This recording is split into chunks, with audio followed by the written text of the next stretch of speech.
Up then. Where were you born? In Germany. You were born in Germany. And February emigrated here? 25th, 1924. Okay. And you emigrated here, your family? Yeah, my family came over. To New York? Well, Flushing. Flushing. Long Island. Long Island, yeah. And my father's brother had come from Germany, and he asked my father to come over because America's really great. Right. So my father came over by himself, and I was home with my mother in Germany, and then my father liked it. He says, "Hey, Mom and Heinz, come on over." So. What year was this when you came? 29. 29. So it was way before the war. Yeah. My father came over in 28, and 29 my mother and I came over. Wow. I was going along, then all of a sudden, in amongst the monarch butterflies was a buckeye butterfly, which I didn't have in my collection. It's a beautiful butterfly. So I said, I'm going to catch it. So I went over to a goldenrod and I carefully went closer. Here's a butterfly sitting there on the goldenrod. Closer and closer, and then like that. But I did it too fast. I should have just gone, and the butterfly flew off. And it was going west because there was a south wind blowing. South wind was going. Anyhow, it was going west along Jones Beach. Right. And I chased it for about 200 yards, and then it landed on the goldenrod again. I said, this time I'm not going to be that. This time it was very slow and very slow. And when the wings together like that. Right. And I just had him there, I had a buckeye butterfly. And it turned out that the buckeye butterfly showed me where an immature peregrine falcon was that had just killed an immature marsh hog and was feeding it in amongst sand dunes. Wow. If it weren't for that buckeye butterfly, You wouldn't have found it. I wouldn't have found it. Wow. So anyhow, I had it there, and then what am I going to do? I'm not going to let it go.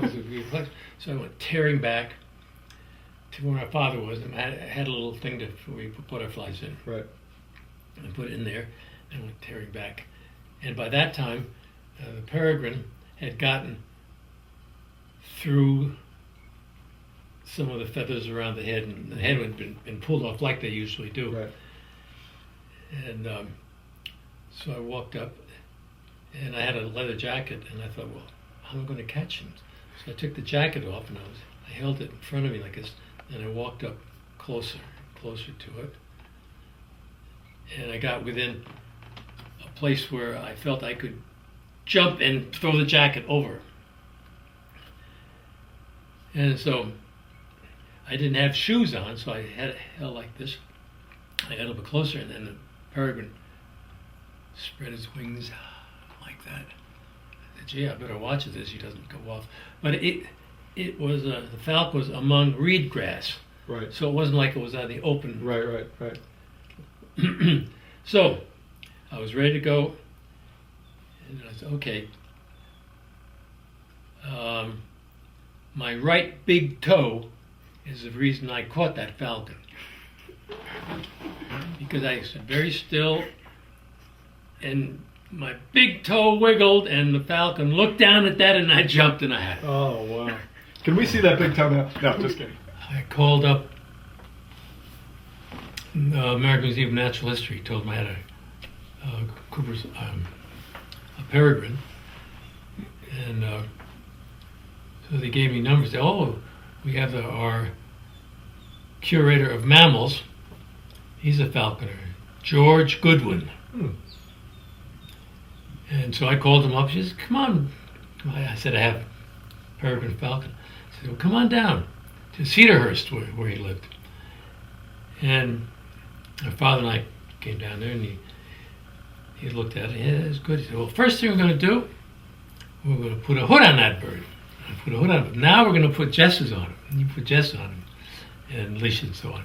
So he taught you this. He was teaching you. He was teaching me. He Wow. had a little, because I didn't know anybody who was a falconer. Right.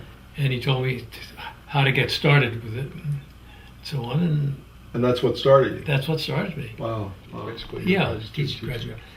And it always came up about peregrines and so on, and then one of the boys said, "Yeah, my brother and a group like Corny McFadden and who's the one we just talked about before? Lou Weiss? Lou Weiss and Al Nye? Al Nye, yeah. Al Nye. I met those, and that's how I got into the real That circle. some falconry Right. people that knew something. Right. Before then, I didn't have that. Didn't know that. You didn't know it. But George Goodwin got me started that way. And then the student, which was Steve Gaddy's brother, said, "Hey, why don't you come down?" And so they invited me down there, and that's how Down to Washington D.C. area. Yeah. And there was quite a concentration. In reading your book, there was the research, there was the DDT in the environment, there was diminution of falcon nest areas all over the East Coast, and you were tracking this. You were one of the people ringing the alarm bell, and you started doing work on breeding peregrine falcons. Mm-hmm. I want you to tell me about what you did. How did you go about doing this? My idea in breeding them was get a pair of passage peregrines, Right. which I got.